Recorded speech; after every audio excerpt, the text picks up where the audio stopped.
자, 계시록 11장 19절부터 12장 2절까지 보겠습니다. 드디어 12장으로 넘어가죠. 11장 19절부터 12장 2절까지 다 같이 한 목소리로 봉독합니다. 이에 하늘에 있는 하나님의 성전이 열리니 성전 안에 하나님의 언약궤가 보이며 또 번개와 음성들과 우레와 지진과 큰 우박이 있더라.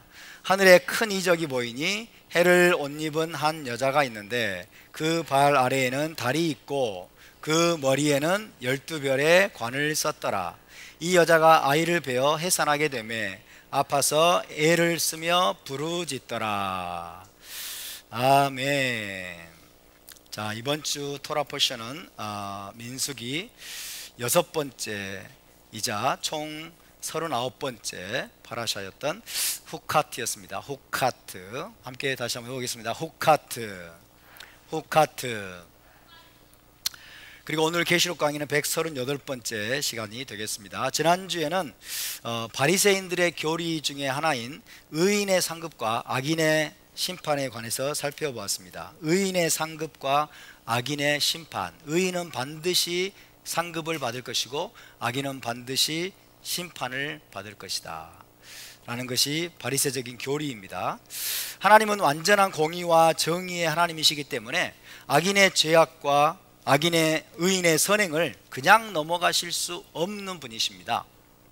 하나님의 공의는 악인의 모든 악을 반드시 심판하시고 의인의 모든 선행과 의로운 행실을 반드시 보상하실 것을 요구합니다. 그것이 하나님의 공의입니다. 하나님의 공의가 악인의 모든 악에 대해서는 반드시 벌을 내리고 의인의 모든 선행에 대해서는 반드시 보상할 것을 요구합니다. 하지만 현실에서는 악인들이 형통하고 잘되고 번성하는 경우가 많고 심지어 평안하게 죽는 경우도 많이 있습니다. 반면에 의인들이 고난과 핍박을 당하고 감옥에 갇히고 온갖 고초를 당하다가 억울하게 죽는 경우도 적지 않습니다. 이게 올라맞입니다. 이게 현실에 때로는 부조리하게 보이는 그런 상황이라고 할 수가 있겠습니다. 마치 대한민국처럼, 마치 미국처럼 지금 온 세상이 바로 그런 뒤죽박죽 악인들이 횡행하고 악인들의 모든 죄와 악이 아무런 벌도 받지 않고 넘어가고 그들이 온갖 부를 누리고 권력을 누리면서도 평안하게 죽고 이런 일들이 비일비재하게 일어나고 있는 것처럼 보입니다. 그런데 막간에 말씀드리는데 북한이 지금 문제가 많이 생기고 있대요. 북한의 김정은 정권이 지금 무너지고 있는 그런 상황이라고 합니다. 여러분 기대하시기 바랍니다. 하나님이 드디어 일하실 때가 되지 않았나 하는 생각이 듭니다. 김정은이 모든 권력을 뺏긴 것 같아요. 지금 모든 권력을 김정은이 뺏기고 다른 군부나 이런 자들이 지금 권력을 찬탈하고 있는 상황이라고 생각이 듭니다. 그래서 희망을 가지시기 바랍니다. 하나님의 공의는 반드시 나타납니다. 하나님의 심판은 반드시 나타납니다. 할렐루야. 어쨌든 그렇기 때문에 많은 이들이 정말 하나님이 살아계신가, 정말 하나님이 살아계시다면 어떻게 이런 일이 있을 수 있는가 하면서 공의로운 하나님이 살아계시는지 의문을 품는 것도 사실입니다. 하지만 하나님의 최종적인 심판과 보상은 마지막 때 그리고 올람하바에서 분명히 나타나는 것을 기억하시기를 바랍니다. 7째 나팔이 울리고 메시아께서 재림하시면 하나님을 대적하고 이스라엘을 핍박했던 악인들을 모조리 멸하실 것입니다. 하나님을 대적하고 이스라엘을 괴롭혔던, 이스라엘은 하나님의 모든 백성들을 말합니다. 하나님의 모든 백성들을 괴롭혔던 모든 악인들을 하나님이 모조리 멸하실 것입니다. 그리고 땅을 망하게 하는 자들을 다 멸절시키실 겁니다. 할렐루야. 땅을 망하게 한단 말은 무슨 말이에요? 하나님이 지으신 천지창조의 질서들을 뒤집는 자들을 말하는 거예요. 그리고 온갖 죄로 가득하게 만드는 거죠. 동성애를 옹호하고 차별금지법을 만들고 그저 가정을 파괴하고 그저 교회를 파괴하고 이 땅을 망하게 하는 짓거리예요. 공산주의 이념, 그죠? 공산주의 모든 이념들이 다 땅을 망하게 하는 것이고 이슬람의 이념들이 다 땅을 망하게 하는 것들이에요. 땅을 망하게 하는 자들을 하나님이 모두 멸절시키실 것이라고 하나님이 말씀합니다. 하나님의 공의가 나타날 때가 바로 그때인 것입니다. 모든 시대에 여러분 하나님을 경외함으로 선을 행하고 의로운 삶을 살았던 자들에게는 메시아 왕국과 영생을 보상으로 주실 것입니다. 할렐루야. 그때가 바로 공의로우신 하나님의 최종적인 심판과 보상이 집행되는 때라고 할 수 있습니다. 우리도, 저와 여러분도 그때까지 하나님을 두려워하는 가운데 항상 선행과 의로운 행실에 더욱 힘쓰는 거룩한 이스라엘이 될 수 있기를 바랍니다. 우리 기독교 안에 지금 편만에 있는 이 거짓된 복음이 무엇입니까? 예수 피로 구원받았기 때문에, 예수님을 믿음으로 구원받았기 때문에 믿는 자들에게는 심판이 없다 이러는 거예요. 믿는 자들에게는 심판이 없다. 심판이 나에겐 없네. 그런 노래 아세요? 주일학교를 다녀봤어야지. 주일학교 때 그거 엄청 불렀어요. 심판이 나에겐 없네, 주의 피 내 죄 가리네, 이러면서 많이 불렀어요. 그러니까 믿는 자들은 정죄도 없고 심판도 없고, 그러니까 아무렇게나 살아도 된다는 이런 뉘앙스로 많이 가르친단 말이에요. 우리가 의롭게 행하는 것, 우리가 선을 행하는 것, 하나님의 명령에 따라서 우리가 옳은 일을 행하는 것이 얼마나 중요한지를 안 가르치는 거예요. 그리고 아무리 악하게 살고 아무리 죄를 짓고 이래도 아서 그냥 회개기도 한 번만 하면 될 줄 알고, 평소에 마음대로 살고 일요일날 교회 와가지고 회개기도 하면 돼, 이런 식으로 생각하게 만드는 그런 교리들이 진짜 여러분 가득가득 만연되어 있어요 지금 교회 안에. 그게 아닙니다 여러분. 하나님은 악인들의 모든 악한 행위들을 전부 다 기억하고 계십니다. 하나님은 여러분 믿는 자들의 모든 선행과 의로운 행실 하나하나를 다 기억하시고 하늘의 책에 지금 기록하고 계심을 믿으시기 바랍니다. 할렐루야. 그러므로 우리가 거짓된 교리에 속아 넘어서는 안 됩니다. 하나님의 심판은 비록 지연될지라도, 비록 연기될지라도, 비록 하나님이 오래 참으실지라도 하나님 마지막에 반드시 여러분 각 사람이 이 땅에서 행한 대로 갚으시고 심판하시는 분임을 믿으시기 바랍니다. 그때가 언제예요? 일곱째 나팔이 불릴 때, 마지막 나팔에 메시아께서 오시고, 그리고 궁극적으로는 올라마바에서 하나님의 완전한 공의가 여러분 집행될 것을 믿으시기 바랍니다. 그래야 우리 하나님이지, 안 그렇습니까? 그래야 하나님이시지. 안 그러면 뭐 믿을 것도 없어요. 하나님이 의로운 분이 아니라면, 공의로운 심판주가 아니라면 하나님 뭐하러 믿어요? 믿을 거 없죠. 그냥 사람 믿어버리지. 우리 하나님은 정말 공의로우신 분이십니다. 할렐루야. 하나님은 우리의 행실을 다 기억하고 계십니다. 그러니까 우리가 두려워해야 되는 거예요. 그러니까 빨리빨리 회개하고 모든 죄에서 돌이키고 모든 악을 버리고, 그죠? 우리 마음속에 숨어있는 숨겨진 악한 동기들도 다 버리고, 그리고 여러분 의로운 그런 마음과 정신으로 우리의 삶을, 저와 여러분의 삶을 하나님의 공의와 정의로 가득 채워나가야 될 줄로 믿습니다. 할렐루야. 아이고, 이제 19절로 나갑니다. 이제 19절을 다 함께 다시 한번 읽어보겠습니다. 19절 시작. 이에 하늘에 있는 하나님의 성전이 열리니 성전 안에 하나님의 언약궤가 보이며 또 번개와 음성들과 우레와 지진과 큰 우박이 있더라. 굉장히 중요한 언급입니다. 여러분, 땅에 있는 성전은 자, 땅에 있는 성전, 이 땅에 있는 성전은 하늘에 있는 실체, 하늘에 있는 실체의 모형과 그림자입니다. 모형과 그림자. 하늘에 있는 실체가 있어. 하늘의 실체, 그죠? 땅에 있는 성전은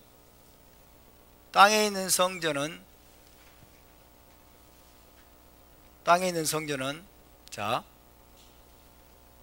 첫 번째 제1성전이 있었습니다. 제1성전. 두 번째 제2성전이 있었습니다. 그죠? 땅에 있는 성전은 자, 바벨론의 침공으로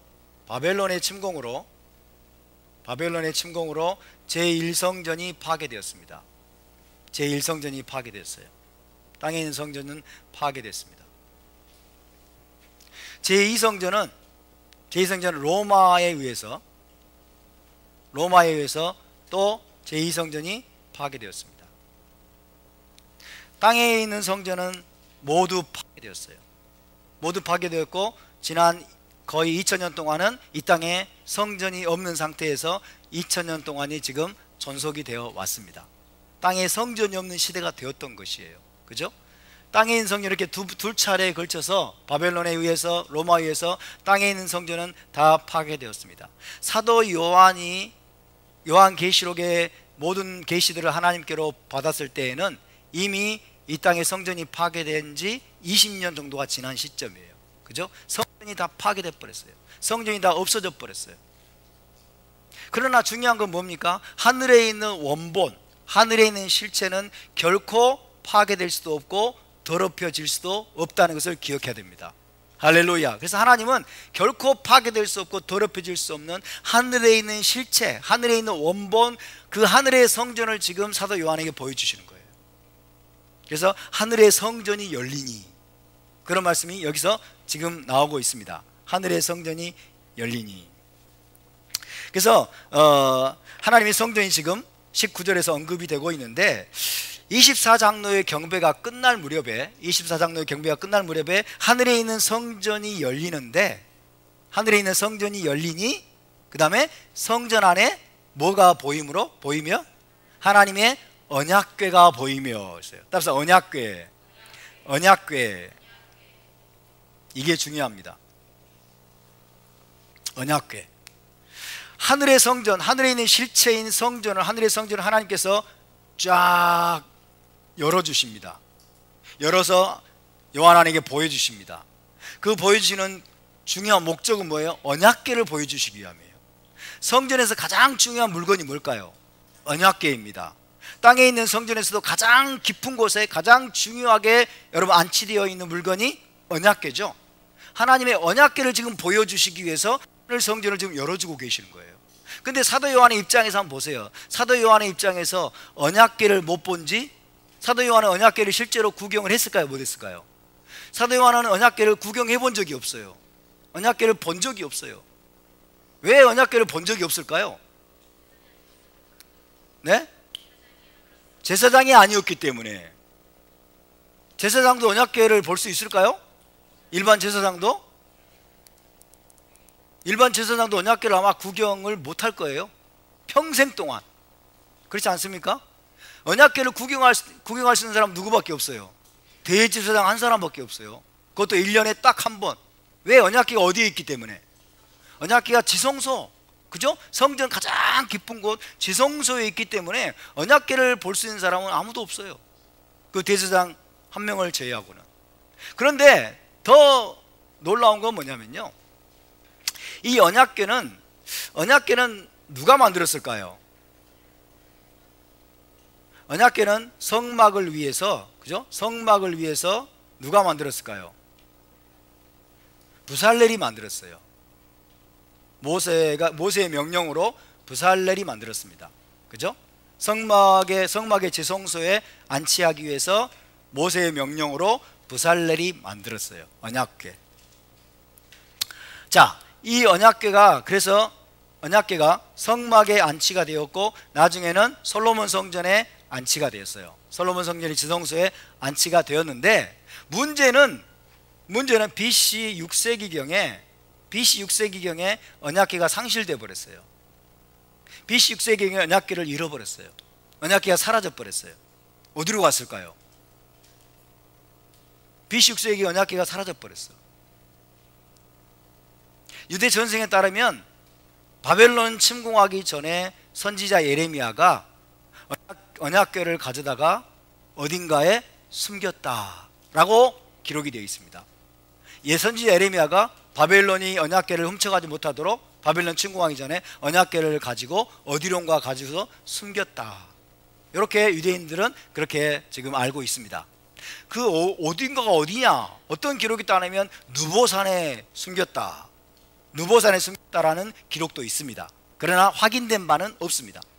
확인된 바는 없고, 지금 대부분의 유대인들은 언약궤가 어디 있는 것으로 알고 있을까요? 어디에 숨겨져 있는 것으로 알고 있을까요? 권사님, 이 아니시군요. 대부분의 유대인들은요, 지금 언약궤가 어디 있는 걸로 알고 있냐면 성전산 지하에 언약궤가 어딘가에 몰래 숨겨져서 보관되어 있다라고 알고 있습니다. 대부분의 유대인들은. 그죠? 그걸 거의 기정사실로 알고 있어요. 저는 본 적이 없기 때문에 확인을 못 해봤어요. 유튜브에 뭐 법궤가 발견되다 막 이런 거 있잖아요. 법궤가 발견되다. 그래서 거기서 예수님 뭐 핏자국이 있고 막 이런 말이 나와요. 법궤가 발견되다. 다 거짓말입니다. 믿을 수가 없는 거예요. 법궤는 발견된 적이 없어요.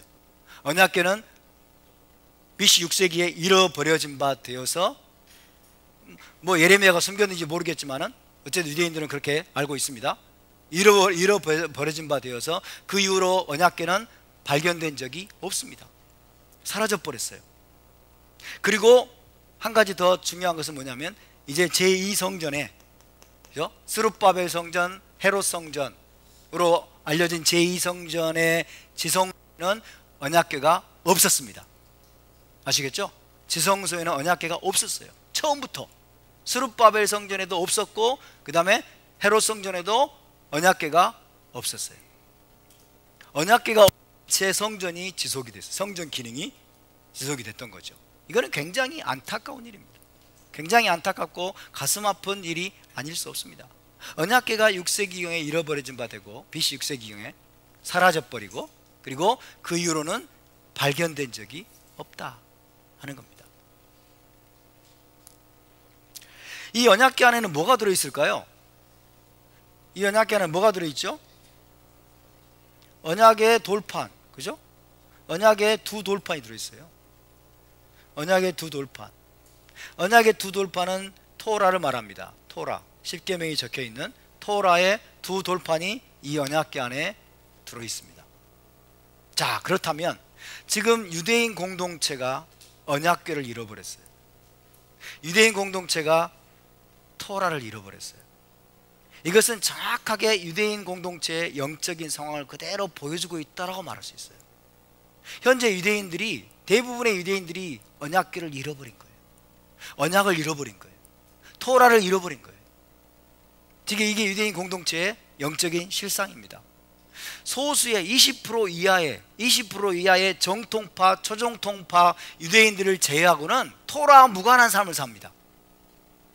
언약과 무관한 삶을 살아요. 그죠? 그러니까 지금 유대인 공동체가 언약궤를 잃어버렸다. 토라의 두 돌판을 잃어버렸다. 그것은 그들의 영적인 상황을 그대로 지금 반영해주는 현실이라고 할 수 있어요. 이게 오늘날 모든 여러분 세상에 가득한 혼란의 근본 원인이에요. 근본 원인이에요. 왜 대한민국이 이렇게 어지럽고 미국이 왜 이렇게 어지럽습니까? 그 원인을 알려면 이스라엘로 한번 보세요. 이스라엘은 전 세계의 영적인 상황을 여러분 단면적으로 보여주는 축소판이에요. 이스라엘이 너무 혼란스럽잖아요. 이스라엘이 동성애가 창고라고 텔아비브에서 동성애 축제를 하고, 그죠? 그 다음에 동성애 퍼레이드를 막 예루살렘에서 버젓이 몇천 명이 모여가지고 동성애 행진을 하고 무신론자들이 가득하고 지금 그러고 있어요. 지금 좌파 정권이 탄생했잖아요. 사실상 이슬람까지 연정에 참여하게 만들어가지고 좌파 정권이 지금 탄생을 했어요. 이스라엘이 지금 점점 언약에서 멀리 떠나가고 있는 거예요. 왜? 언약궤를 잃어버렸거든. 토라를 잃어버렸거든. 언약궤를 잃어버리고 토라를 잃어버린, 그래서 토라에서 멀리 떠나 있는, 하나님의 언약을 지금 배반하고 있는 유대인 공동체의 상황을 지금 보여주고 있는 현실이 바로 이겁니다. 언약궤를 잃어버렸어요. 두 돌판을 잃어버렸어요. 토라를 잃어버렸어요. 그래서 지금 이스라엘이 너무나 깊은 혼란에 휩싸여 있습니다. 전쟁의 위기 가운데 있고 순간순간 로켓포를 쏘아 올리고, 그죠? 이란이 핵으로 위협하고 지금 그런 상황 가운데 있어요. 능력도 안 되는 정치인들이 지금 야합을 해가지고 네타냐후를 몰아내고, 네타냐후는 그나마 능력 있는 정치인이었는데 네타냐후를 몰아내고 이제 정권을 일종의 찬탈한 거라고 봐야 됩니다. 7석밖에 되지 않는, 그죠? 자기 의석 7석밖에 되지 않는데 7석밖에 되지 않는 그 당의 당수가 총리가 됐어. 이게 가능합니까? 정의당, 우리나라로 말하면 정의당 당수인 심상정이 대통령이 된다, 이런 거하고 비슷한 거예요. 말도 안 되는, 그러니까 국민들의 민심을 배반한 거죠. 사실은 국민들의 민심을 배반한 거예요. 국민들은 그래도 리쿠드 당에 30석을 주면서 제일 많은 표를 몰아줬어요. 근데 네타냐후는 쫓겨나고 납탈리 베넷이 7석밖에 되지 않는 당의 당수가 지금 총리가 되어 있는, 전부 조무랭이 당들을 다 끌어모아가지고 야합을 해가지고 네타냐후를 몰아내고 지금 총리 자리에 앉은 거예요. 중도 좌파, 그 다음에 극좌 이슬람까지 전부 다 지금 뒤죽박죽 다 모아가지고 연정을 하고 있는 거죠. 이게 이스라엘의 혼란스러운 현실입니다. 근본 원인은 어디 있을까요? 하나님의 언약에서 떠나 있는 그 나라의 영적 상황입니다. 언약궤를 잃어버리고 토라를 잃어버린 지금 유대인 공동체의 상황이라고 말씀드릴 수가 있겠습니다. 그러나 19절에서 다시 한번 하늘에 있는 성전이 열리고 그 안에 있는 언약궤가 보였다 라는 것은 무엇을 말해줍니까? 아마도 사도 요한은 깜짝 놀랐을 수도 있어요. 언약궤를 본 적이 없거든, 자기는. 그죠? 한 번도 본 적이 없는데 하늘에 있는 성전의 언약궤를 하나님이 딱 보여주시는 거예요. 하늘에 있는 성전의 언약궤를 보여주시는 거예요. 이것은 무엇을 말해줍니까? 이것은 무엇을 말해주느냐? 너희가 땅에서는 언약궤를 잃어버리고 땅에 있는 언약궤와 두 돌판을 너희가 잃어버렸을지 모르지만 하늘에 있는 성전의 언약궤는 절대로 잃어버려질 수 없다는 것입니다. 하나님은 절대로 이 언약을 잊지 않는다는 것입니다. 할렐루야. 하나님의 포커스는 뭐냐? 언약궤라는 거예요. 언약궤 안에 들어있는 두 돌판, 하나님이 이스라엘과 맺은 영원한 언약이 하나님의 모든 초점이고 모든 관심사라는 것을 여기서 지금 보여주고 있는 것입니다. 할렐루야. 하나님의 포커스는 언약궤에 있음을 믿으시기 바랍니다. 하나님의 포커스는 언약에 있으시길 바랍니다. 언약에 있음을 기억하시기 바랍니다. 이스라엘과 맺은 영원한 언약, 나는 이것을 결코 잊지 않았다. 나는 언약에 신실한 하나님이다. 나는 이 언약에 따라서 모든 일을 행하는 여호와 하나님이다 라고 지금 말씀하고 있는 거예요. 아멘. 하늘의 성전을 열어주시고 거기서 언약궤를 보여주시면서 내가 마지막 때에 이 땅에 행하는 모든 일들은, 모든 징계와 심판과 모든 축복과 이 땅에서 마지막 때 행하게 될 하나님의 모든 역사는 이 언약에 근거한 것이라는 것을 하나님이 보여주는 거예요. 이 언약의 말씀에 따라서 내가 앞으로 모든 일을 행할 것이다 라고 하나님이 지금 보여주고 계시는 겁니다. 이 언약궤를 하나님이 보여주실 뿐만 아니라 그 다음에 보면 어떻게 돼 있어요? 언약궤가 보이면 그 다음에 또 번개와 음성들과 우레와 지진과 큰 우박이 있더라. 번개와 음성들과 우레와 지진과 큰 우박은 뭐예요? 하나님의 징계와 형벌을 의미합니다. 하나님의 징계와 심판, 장차 이 땅에 나타나게 될 하나님의 징계와 심판을 의미하는데, 자, 하나님의 징계와 심판이 무엇에 근거한 것이다? 언약에 근거한 것이다.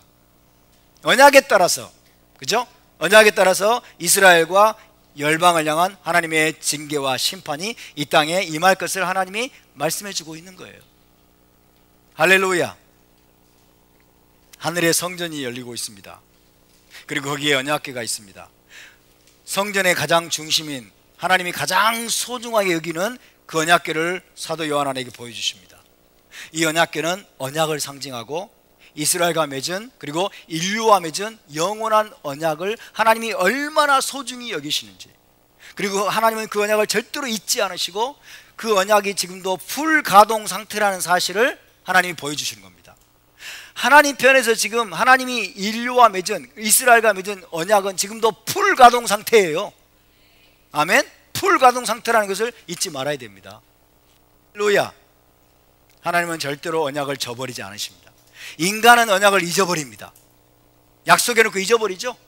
약속해놓고 잊어버리고, 하나님 내가 이 병만 낫으면 내가 주의 종이 될게요, 이런 사람들 얼마나 많아요.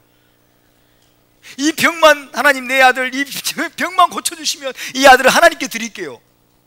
그리고 병이 났으면 언제 그러냐는 듯이 새까맣게 잊어버리죠. 하나님은 잊지 않으십니다. 하나님은 노아와 맺은, 여러분 노아를 통해서 맺은 무지개 언약도 지금 잊지 않으십니다. 아멘. 하나님은 무지개 언약을 지금도 여러분 온 인류를 향해서 그 언약대로 지금 행하고 계심을 믿으시기 바랍니다.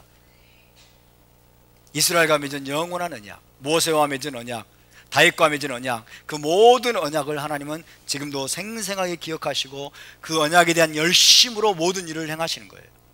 언약에 순종하면 복을 받고 언약을 너희가 배반하면 징계와 심판을 받을 것이다. 지금 마지막 때 인류의 특징은 무엇입니까? 하나님과 맺은 언약을 헌신짝처럼 버린 거예요. 유대인도 마찬가지입니다. 유대인 공동체도 극소수를 제외하고는 언약궤를 잃어버렸어요. 토라를 잃어버렸어요. 하나님과 맺은 언약을 헌신짝처럼 버려요. 유대인들 가운데 지금 무신론자들이 너무 많아요.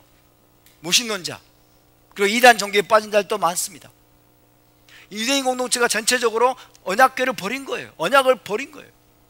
그래서 이제는 징계와 심판이 이 땅에 나타나지 않을 수 없는 때가 된 거예요.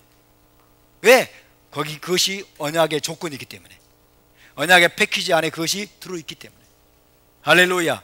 하나님이 장차 이 땅에 행할 모든 징계와 심판도 여러분 언약에 따른 것임을 믿으시기 바랍니다. 이제 하나님이 언약궤를 전면에 내세우십니다.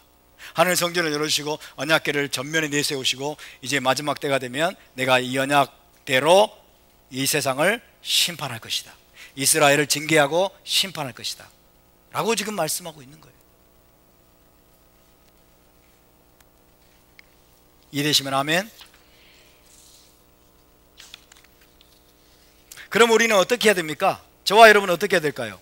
하나님과 맺은 언약의 케투바, 결혼 계약서를 부지런히 읽고 공부하고 묵상하고 암송하고 준행하면서 마지막 때를 준비하고 또 메시아의 오심과 어린 양의 결혼 예식을 준비해야 될 줄로 믿습니다. 우리는 계속 반복해서 읽지 않으면 잊어버려요. 날마다 반복해서 읽고 공부하지 않으면 잊어버려요. 다 까먹습니다. 그리고 그 말씀과 무관하게 살고 있는 우리 자신을 발견하게 돼요. 그래서 우리 자신을 위해서, 그죠? 나 자신을 위해서 우리는 날마다 주의 말씀, 하나님의 토라가 우리 눈에서 떠나게 하면 안 돼요. 토라의 말씀을 일주일에 한 번도 안 읽으신 분 아마 여기 계실 거예요. 부끄러워서 손을 못 들지. 일주일에 한 번 읽고 그냥 싹 잊어버리고, 응? 오늘 내가 하루를 읽었으니까 이제 일주일 동안 걱정 없지, 이렇게 생각하는 사람도 있을 거예요. 그러면 안 돼요. 이 토라의 말씀이 네 눈에서 떠나게 하지 말아라. 아멘. 계속 읽고 계속 공부하고 계속 묵상하면서 이 말씀이 우리 안에 생생하게 살아있게 해야 돼요. 이 말씀이 생생하게 날마다 우리에게 뭔가를 깨닫게 하고 뭔가를 지시하게 만들고 우리를 인도하게 만드는 그 말씀이 되게 해야 돼요. 하나님의 토라가 내 안에 살아있게 만들어야 돼요. 죽어있는 말씀이 아니라 생생하게 살아있게 해야 됩니다. 그래서 그 말씀이 나를 인도하게 해야 돼요. 그러기 위해서 날마다 토라를 펼치십시오. 말씀을 펼치시기 바랍니다. 언약서를 펼치시기 바랍니다. 그리고 언약서에 나와 있는 그 계약의 조건대로 여러분 행하시길 바랍니다. 그러면 우리가 주님의 오심을 위해서 바르게 준비하는 거예요. 그리고 어린 양의 결혼 예식을 위해서 우리가 참여할 자들로 준비되는 것입니다. 할렐루야. 따라서 그 일에 더욱더 우리가 집중하고 모든 우리의 힘과 에너지를 그 일에 쏟아붓는 거룩한 이스라엘이 될 수 있기를 주의 이름으로 축원합니다. 이렇게 해서 11장을 마치겠습니다. 11장을 마치고 하나님께 영광의 박수 올려드리고, 자 이제 12장으로 넘어가서 12장 1절을 다 함께 읽어보겠습니다. 시작.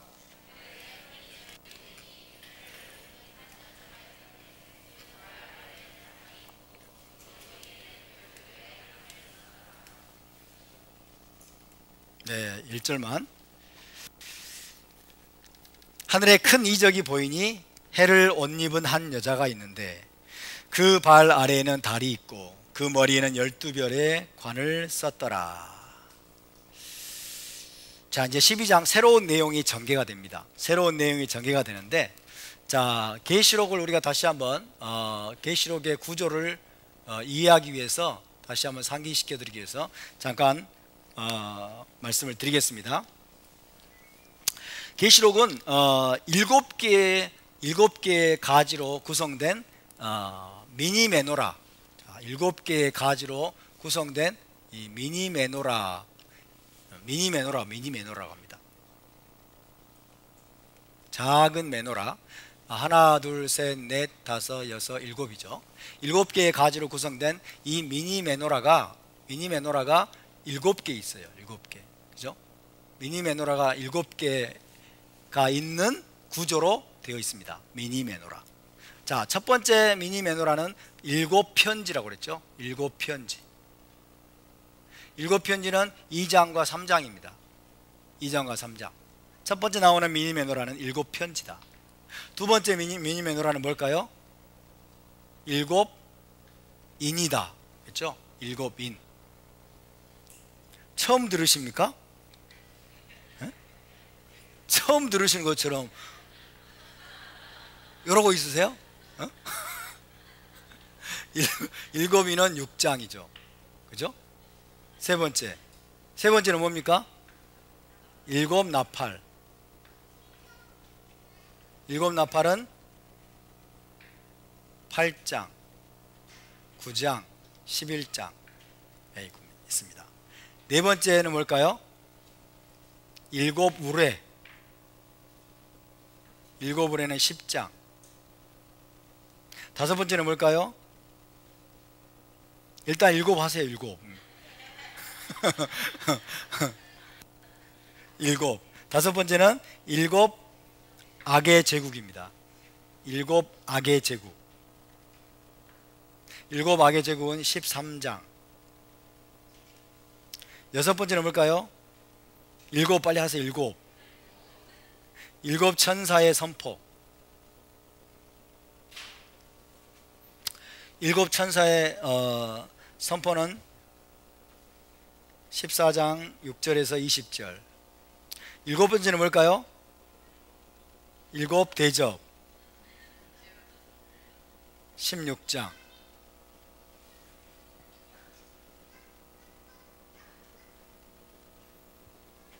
일곱 편지, 일곱 인, 일곱 나팔, 일곱 우레, 일곱 악의 제국, 일곱 천사의 선포, 일곱 대접. 그죠? 근데 이제 각 메노라마다 샤마시가 있다고 그래요. 샤마시. 샤마시. 샤마시는 뭡니까? 샤마시는 배경적인 지식과 계시라고 그랬죠? 자, 각 메노라의 배경이 되는 지식과 계시가 적혀 있는 그게 바로 샤마시입니다. 도입부죠. 말하자면 도입부. 그죠? 각 메노라로 도입해 들어가는 도입부. 자, 일곱 편지의 도입부 샤마시는 1장입니다. 그죠? 1장. 계시록 1장이 일곱 편지의 도입부입니다. 일곱 편지에 관해서 이제 도입해 들어가는 배경적인 지식과 계시가 적혀 있는 게 1장이죠. 일곱 인의 샤마시는 뭘까요? 4장과 5장이죠. 4장과 5장의 도입부가 있고 난 다음에 이제 6장부터 일곱인이 등장하죠. 그래서 4장과 5장은 일곱인 계시가 적히기 전에 배경적으로 먼저 도입하는 그런 계시가 기록되어 있는 장입니다.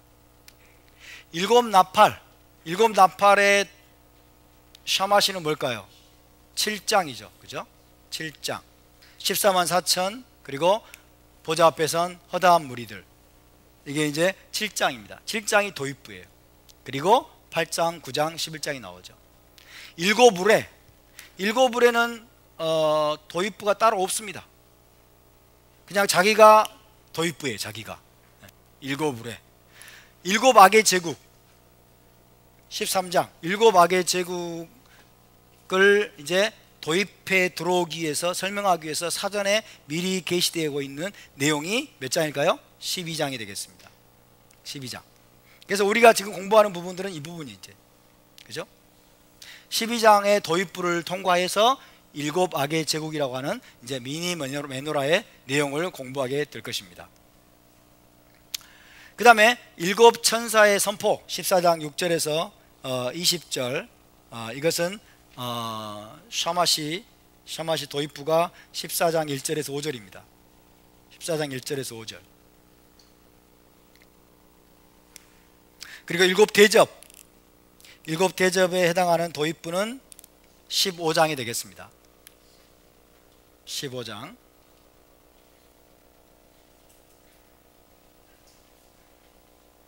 그래서 이 일곱 개가 또 하나의 거대한 메노라를 구성하죠. 그죠?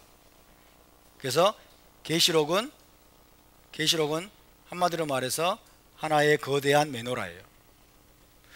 하나의 거대한 메노라 구조로 되어 있다. 메노라 구조.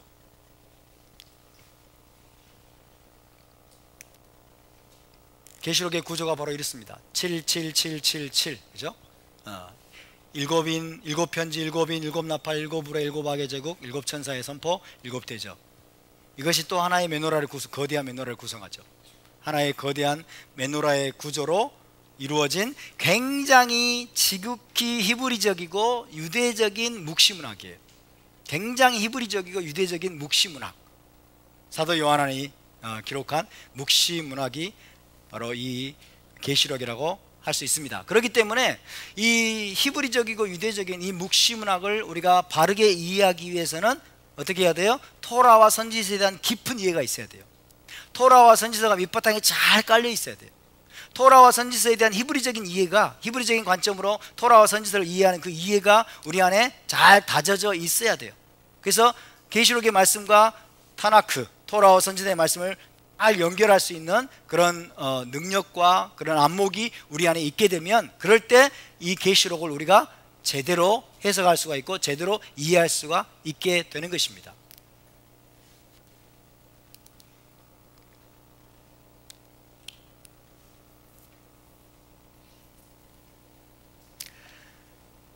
자, 다시 한번 12장 1절을 보시면, 12장 1절을 보시면 하늘에 큰 이적이 보이니 해를 옷 입은 한 여자가 있는데 그 발 아래에는 달이 있고, 이 달은 청와대에 있는 달이 아닙니다.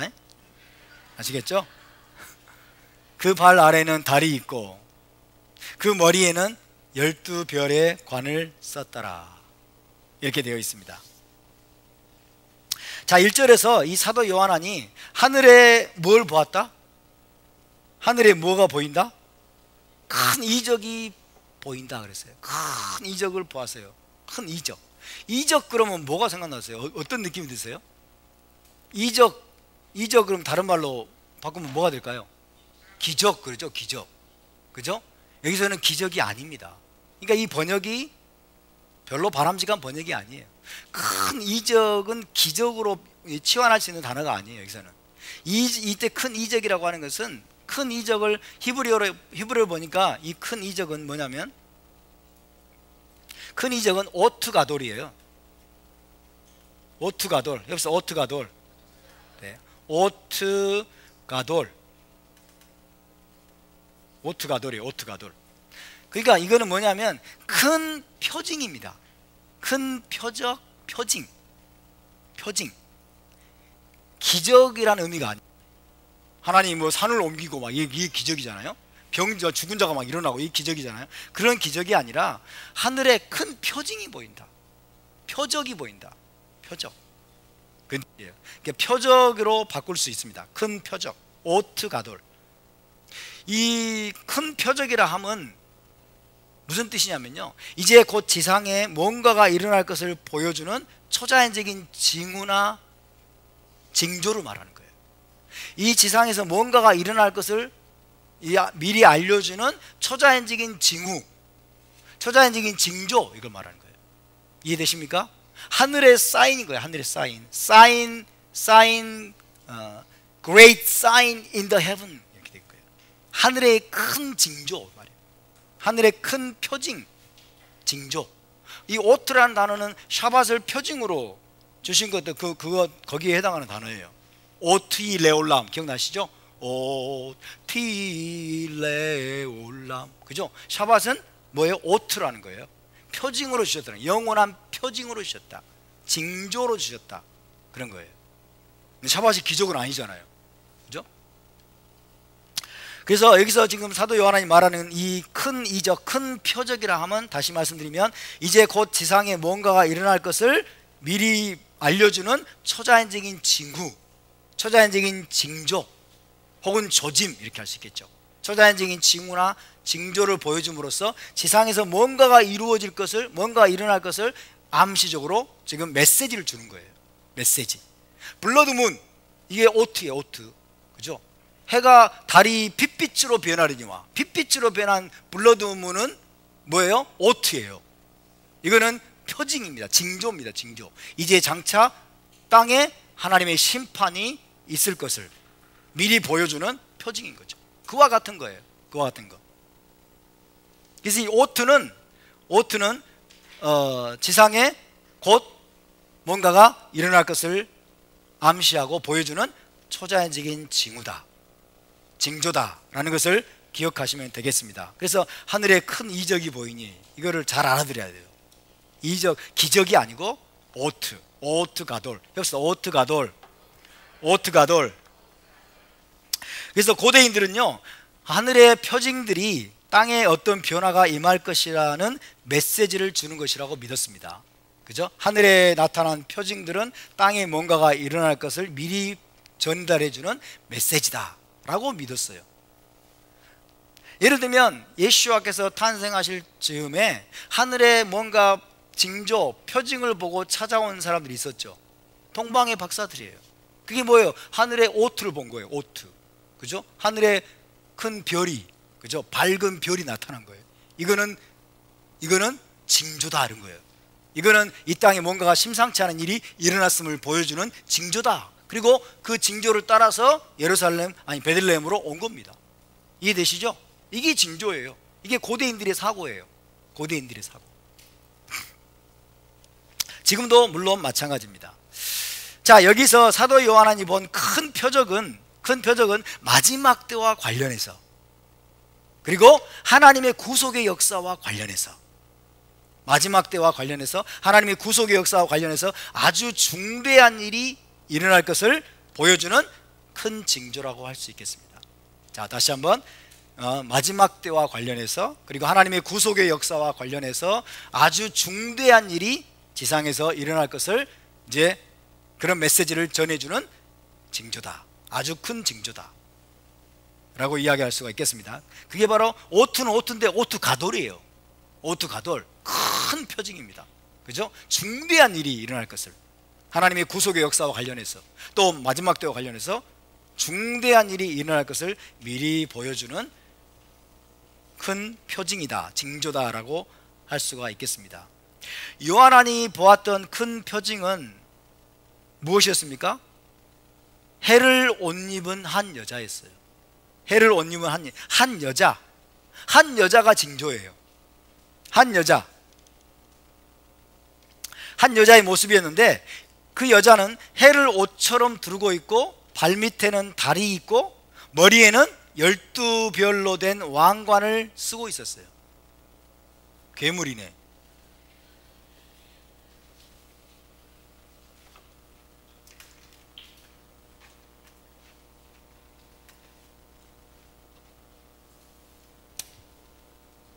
자, 넘겨줘 보세요.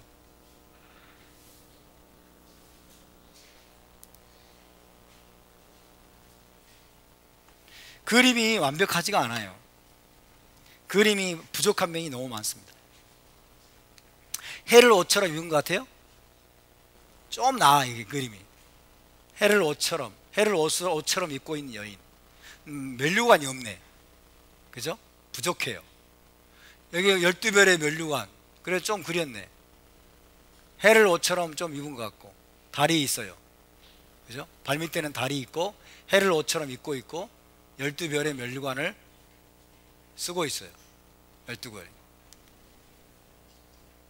자, 12별의 면류관을 쓰고 있고, 여기는 좀 부족합니다. 해를 옷처럼 입었는데. 여기는 달이 있습니다. 발밑에는 달이 있어요. 뭐 하고 있는 거야 도대체? 근데 이 여자를 일곱 머리를 한 큰 붉은 용이 이 여자를 삼키려고 하는 거예요. 이 여자를 삼키려고 한다? 라기보다는 이 여자가 아이를 뵌 임신한 여자예요. 이 여자가 아이를 낳으면 이 아이를 삼키려고 하는 거예요. 아이는 조그만데 7머리 든 붉은 용이 삼키려고 그래. 너무 크다 너는. 그죠? 지금 이런 모습입니다. 굉장히 상징적인 이미지예요. 굉장히 상징적인 이미지. 12장과 13장, 특별히 12장과 13장에는요 굉장히 상징적인 이미지들이 등장합니다. 그래서 문자적으로 보면 이해할 수가 없어요. 문자적으로 해석하려고 하면 도무지 이게 무슨 뜻인지를 알 수가 없어요. 상징의 언어로 기록이 되어 있기 때문에 그렇습니다. 상징의 언어로. 그래서 그 상징들이 무엇을 의미하는지 정확히 해석하려면 역시 타나크, 구약 성경, 그죠? 타나크와 연결시켜서 히브리 관점으로 해석하는 안목이 절대적으로 필요합니다. 자, 예를 들면 12장에는 이렇게 해를 옷처럼 입은 여인이 나와요. 해를 옷처럼 입은 여인이 나오는데, 안 올라가냐? 네. 해를 옷처럼 옷 입은 여인이 나오는데, 이 여인이 뭘 의미하느냐? 그죠? 상징적인 이미지예요. 그 다음에 일곱 머리가 있고, 그 다음에 10개의 왕관이 있어요. 뿔이 있고, 7머리, 7뿔인가 10개의 뿔인가? 뿔이 몇 개예요? 7개? 뿔이 10개? 자, 머리가 7이요, 뿔이 10개죠. 그리고 여러 머리에 7왕관, 그죠? 7머리에 7왕관을 쓰고 있고 뿔은 10개예요. 완전 괴물입니다, 그죠? 이런 붉은 용이 나와요. 붉은 용이. 이게 상징이죠. 이게 뭘 의미하느냐? 12장에 또 보면 뭐가 나옵니까? 14절에 보니까 큰 독수리의 2 날개를 받아가지고 광야 자기에서 날아갔대요. 이것도 상징의 언어예요. 상징적인 이미지예요. 그 다음에 13장으로 넘어가면 14장 1절에 보면 바다에서 한 짐승이 올라와요. 바다에서 한 짐승이 올라오는데 역시 뿔이 10개고 머리가 7개예요. 뿔이 10개고 머리가 7개인 바다에서 짐승이 올라와. 그리고 13장 11절에 보니까 또 다른 짐승이 땅에서 올라와요. 또 다른 짐승이 땅에서 올라오는데 어린 양같이 2 뿔이 있고 용처럼 말을 하더라. 그렇게 돼 있어요. 이게 전부 상징적인 언어들입니다. 상징적인 언어들로 지금 가득 차 있는 그런 장이 12장과 13장이에요. 그러니까 히브리 관점을 우리가 알지 못하고, 토라와 선지서에 대한 이해나 지식이 전혀 없고 그냥 우리 헬라적인 사고, 21세기 기독교적인 사고만 가득 차 있으면 이거를 해석할 수 있는 방법이 없어요. 해석할 방법이 없어요. 토라를 우리가 정통해야 됩니다. 토라에 정통해야 돼요. 할렐루야. 성경 전체는요 토라의 기초 위에 세워져 있어요. 토라의 기초 위에 세워져 있어요. 토라 위에 선지서가 있고 그 기초 위에 여러분 복음서와 맨 꼭대기에 뭐가 있어요? 계시록이 있는 거예요. 그죠? 근데 토라를 전혀 몰라. 선지서가 뭔 말을 하고 있는지, 뭘 말하는지도 몰라. 그런 사람들이 계시록을 풀다가 이단으로 빠진 사람들이 부지기수로 많죠. 그죠? 이단에 빠진 사람들이. 그렇게 하면 안 됩니다.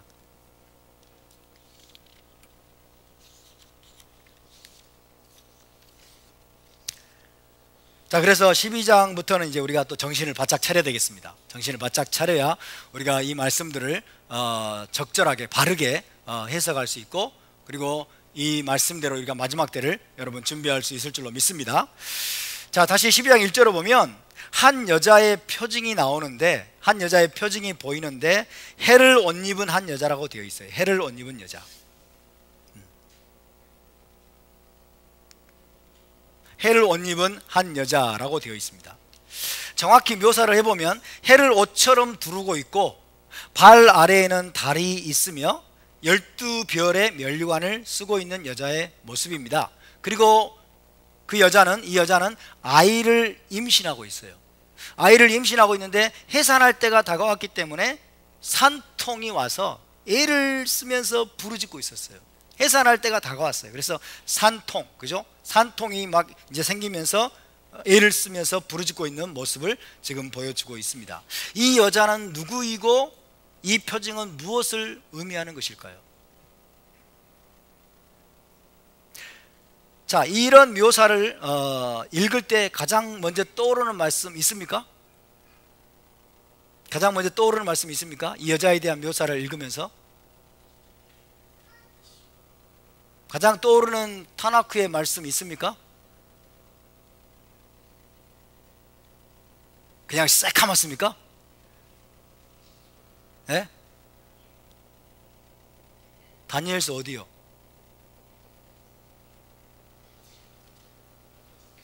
다시 1절 다시 읽습니다. 다시 읽고 또 올라야 돼요. 1절 시작. 하늘에 큰 이적이 보이니 해를 옷 입은 한 여자가 있는데 그 발 아래에는 달이 있고 그 머리에는 12별의 관을 썼더라. 자, 떠오르는 말씀.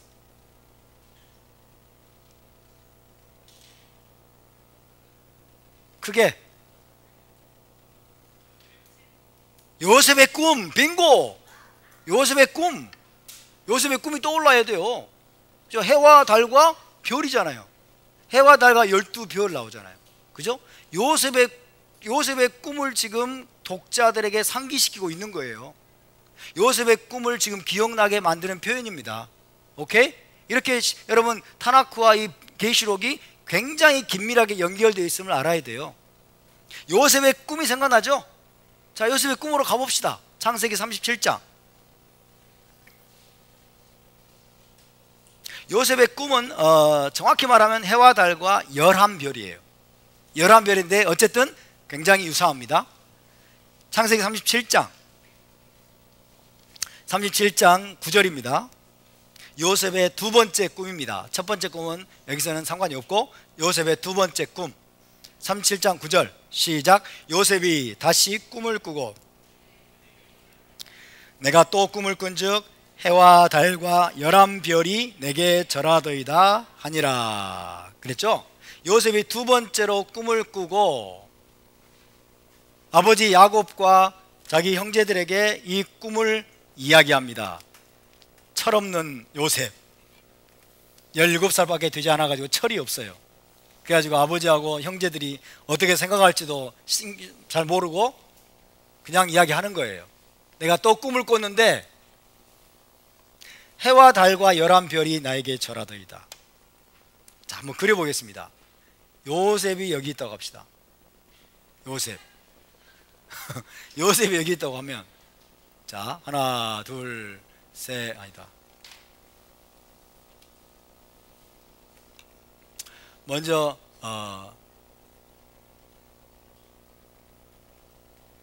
이거 뭐죠? 해. 어쨌든 자, 이건 뭡니까? 달. 이미대로 그려보겠습니다. 자, 별을 그려야 되겠네. 이때는 그림을 잘 그려야 되는데. 자, 하나 둘 셋 넷 다섯 여섯 일곱 여덟 아홉 열 열하나. 자, 다 엎드려서 절을 하는 거. 이렇게 엎드려서 엎드려 절하는 거.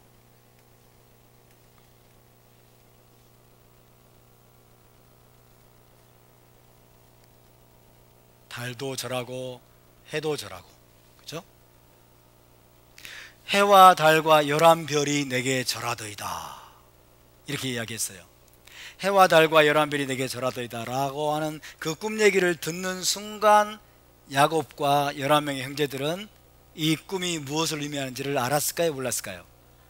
알았죠. 이런 건방진 녀석. 자, 그러면 이 요셉, 이 야곱과 형제들이 알아들은 이 꿈 이야기에서 해는 누구일까요? 야곱입니다. 그렇죠? 해는 야곱. 달은 누구일까요? 야곱의 아내 라헬은 죽었어. 이미 요셉의 엄마는 죽었어. 어디서 죽었어? 에브랏길에서 베냐민 맞다가 죽었잖아. 임마. 기억 안 나? 야곱의 아내 좌우지간. 11별은 누구일까요? 그죠? 11명의 형제들. 자, 야곱과 야곱의 아내와 그리고 11명의 형제들이 요셉에게 절하더이다. 나에게 절하더이다. 이 말을 듣고 이제 요셉의 형제들이 요셉을 더욱더욱 미워하게 되죠. 예?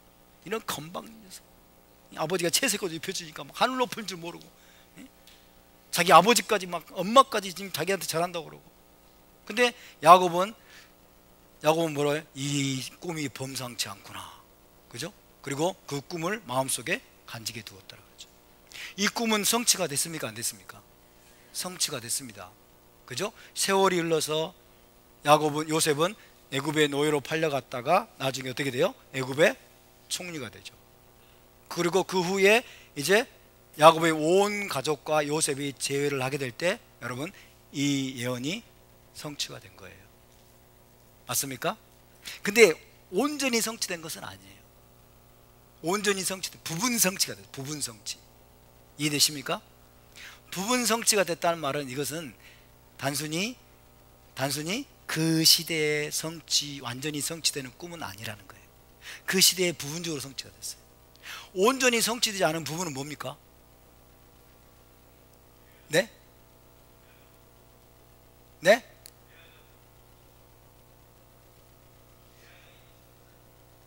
레아가 이미 죽었다고요? 레아가 죽었어도 야곱의 그러니까 레아도 죽고 라헬도 죽었는데 아마 빌하가 이제 아내가 됐다고 볼 수 있어요. 그죠? 완전하게 성취하지 않은 부분은 뭐죠? 아니 그러니까 이때 완전하게 성취되지 않은 부분은 뭐예요?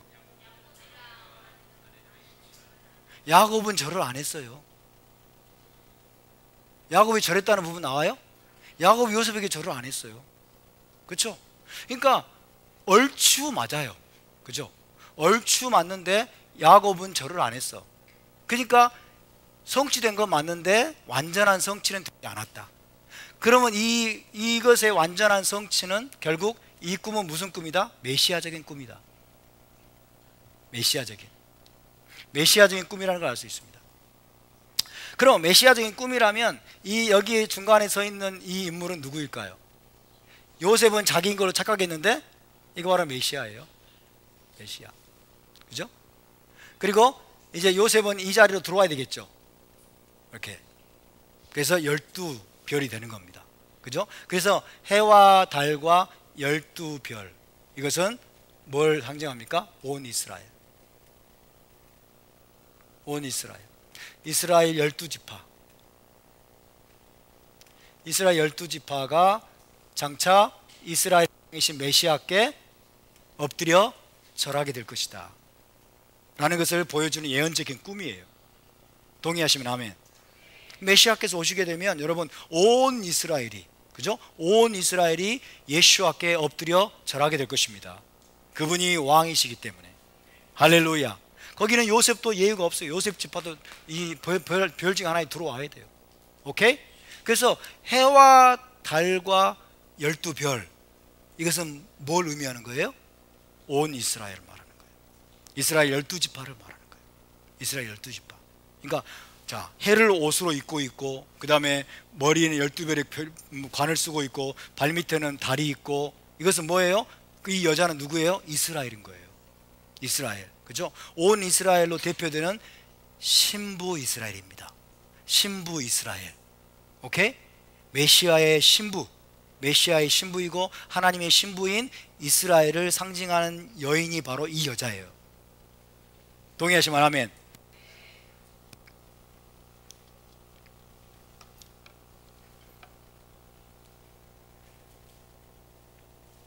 그래서 온 이스라엘 12지파가 아이를 임신하고 있는 한 여인의 모습으로 보여진 것인데, 명백히 신부 이스라엘을 의미하는, 상징하는 인물이 바로 이 여자입니다. 신부 이스라엘. 그렇다면 이 여자에게서 태어날 아이는 누구일까요? 여자에게서 태어날 아이는 메시아죠. 예슈아죠. 그죠? 예슈아. 이스라엘의 후손으로, 더 정확히 말하면 유다 지파의 후손으로 태어날 메시아를 상징합니다. 그죠? 이 여자에게서 태어날 아이는 메시아입니다. 메시아. 이 여자가 지금 임신하고 있어요. 이제 장차 곧 낳을 거예요. 그죠? 이스라엘로 상징되는 이 신부가 지금 아이를 낳으려고 해요. 이 아이는 이스라엘의 후손으로. 왜? 이 여자가 이스라엘이니까. 이스라엘의 후손으로, 그 다음에 유다 지파의 후손으로, 그 다음에 다윗의 후손으로 이 땅에 태어나게 될 메시아를 의미합니다. 이 아이는. 아시겠죠?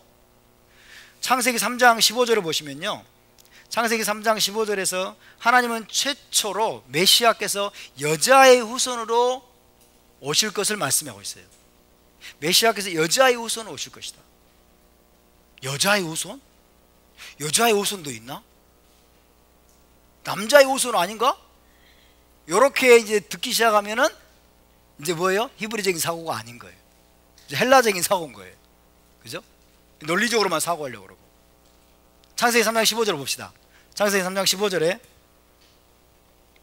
자 빨리 찾아주세요. 여기까지 하고 마치겠습니다. 창세기 3장 15절 시작. 내가 너로 여자와 원수가 되게 하고 내 후손도 여자의 후손과 원수가 되게 하니 여자의 후손은 내 머리를 상하게 할 것이요 너는 그의 발꿈치를 상하게 할 것이니라 하시고. 아멘.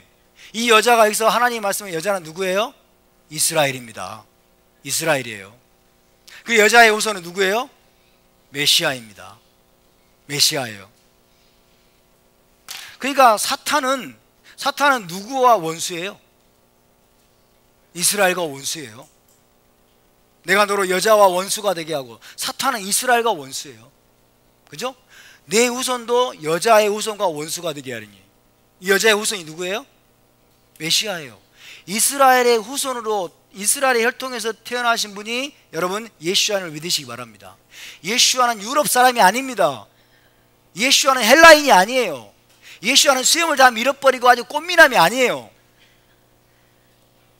따라서 예수와는 이스라엘 사람입니다. 예수와는 유대인입니다. 예수와는 다윗의 후손입니다. 이게 중요하면 예수와의 신분이에요. 예수와의 신분. 예수와는 여자의 후손으로 태어나셨어요. 이스라엘의 후손으로 태어나셨다는 얘기예요. 이스라엘의 혈통에서 태어난 이스라엘 사람이고, 그 다음에 그 중에서도 유다 지파에서 태어난 유대인이고, 그 중에서도 다윗 가문에서 태어난 다윗의 자손 벤 다비드, 다윗의 후손으로 오신 분이 여러분 메시아이시고 그분이 예수와임을 기억하시기 바랍니다. 그 예수와의 신분은 영원히 변치 않습니다. 영원히 변치 않아요. 올라마바에 가서도 예수와는 이스라엘 사람이고 예수와는 유대인이고 예수와는 다윗의 후손이에요. 재밌지 않습니까? 예수와가 하나님의 아들이신데, 예수와 그분이 하나님이신데 그분이 유대인이래. 그분이 다윗의 자손이래. 영원토록. 이게 여러분, 이게 이스라엘의 하나님이신 여호와만이 하실 수 있는 기적이에요. 어떤 신이 이런 신이 있어요? 그죠?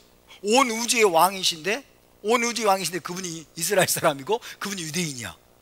그분이 다윗의 가문에서 태어난 벤 다비드야. 영원토록 그렇게 불려. 너무 멋지지 않습니까?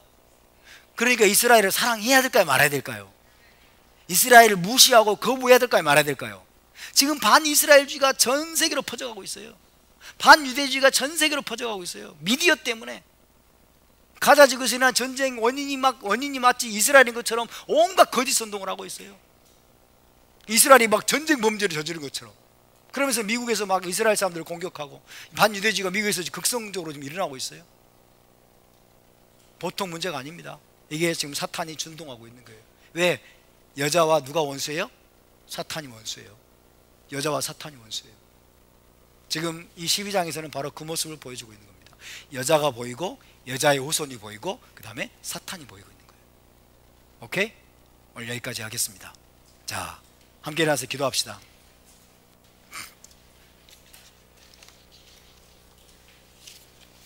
주님, 우리의 눈을 열어 주시옵소서.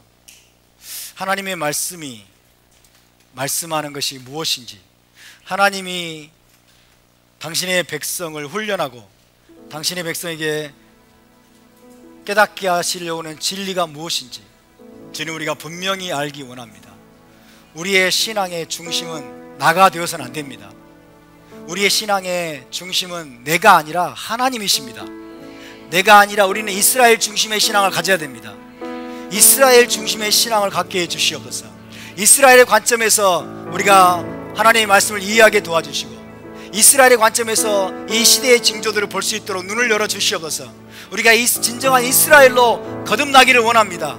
주님, 우리의 눈이 더 열어져서 하나님과 일치되게 도와주시옵소서. 예수와의 참 모습을 볼 수 있도록 도와주시옵시고, 하나님, 이 마지막 때에 주님, 반이스라엘주의가 극성적으로 일어나고 있는 이 마지막 때에 주님, 우리가 어떤 자세와 태도를 가지고 우리의 삶을 살아야 될 것인지 더욱더 깨닫도록 은총을 더하여 주시옵소서. 우리 함께 통성으로 기도합시다. 거룩하신 아버지, 감사와 찬양을 드립니다. 하나님이 가장 소중하게 여기는 이스라엘, 하나님이 눈동자, 하나님이 지금도 아버지여 눈동자처럼 지키시고 돌보시는 그 이스라엘을 우리가 놓치지 않게 도와주시옵시고, 지금 이스라엘과 맺은 영원한 언약, 주님 그 언약의 말씀대로 모든 일을 행하시는 그 하나님을 우리가 잊지 않도록 도와주시옵소서. 주님, 온 우주의 중심은 나가 아닙니다. 온 우주의 중심은 하나님이십니다. 온 우주의 중심은 또한 이스라엘입니다. 신부 이스라엘, 하나님의 신부 이스라엘을 우리가 바르게 볼 수 있는 눈을 열어 주시옵소서. 주님, 우리의 귀가 열리게 도와주시고 우리의 마음 눈이 뜨여져서 하나님이 마지막 때 행하시려고 하시는 하나님의 나라의 그 위대한 목적들을 우리가 바르게 보고 바르게 준비하고, 주님 다가올 메시아 왕국 그리고 어린 양의 어린 예식을 잘 준비할 수 있도록 우리가 진정한 이스라엘로 일어나게 하여 주시옵소서. 감사드리며 거룩하신 우리 주 예수와의 이름으로 기도하옵나이다. 아멘. 제사장의 축복기도로 모든 순서를 마치겠습니다. 예바레케카 아도나이 베이시메레카 야엘 아도나이 파나벨레카 비후네카 이사 아도나이 파나벨레카 베야셈레카 샬롬. 여호와는 내게 복을 주시고 너를 지키시기를 원하며, 여호와는 그의 얼굴을 내게 비치사 은혜 베푸시기를 원하며, 여호와는 그 얼굴을 내게로 향하여 드사 평강 주시기를 원하노라. 베셈 예슈아 메시케이누 사르하 샬롬. 할렐루야. 우리 하나님께 영광의 박수를 드리겠습니다. 수고하셨습니다.